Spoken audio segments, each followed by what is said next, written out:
হরে কৃষ্ণা। আজ মক্ষদা একাদশীর পরের দিন সকাল দ্বাদশী। এখন ঘড়িতে বাজে ওই 4:20। তো চলো আজকে সকালটা কী করি দেখা যাক। তো এখন আমি স্নান করে চলে এসেছি মঙ্গল আরতিতে যাবো বলে। তো তিলক সেবা করে নিলাম, আমাকে বারবার ডাকছিলেন ওখানে যাওয়ার জন্য, তো তাই তাড়াতাড়ি করছিলাম। তো তাড়াতাড়ি করতে গিয়ে আমি ক্যামেরা অন করতেই ভুলে গিয়েছিলাম, তো তাই মঙ্গল আরতিটা করা হয়নি। তো এখন সিংহ আরতি হচ্ছে। তো এখন আমি মালা বাঁধবো রাধা মাধবের জন্য।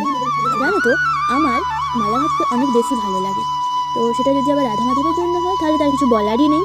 তো এখন আমি গাঁদা ফুল আর পাতা, ওই টগরের পাতা হয় না, তো ওই কম্বিনেশনটা আমার খুব ভালো লাগে, তো ওটা দিয়ে আমি মালা গেঁথে নিচ্ছি। তো এই যে মা কালকে আমার একটা গোলাপ ফুল এনে দিয়েছিলেন, তো ওটাই আমি রাধা মাধবকে দিয়ে দিলাম।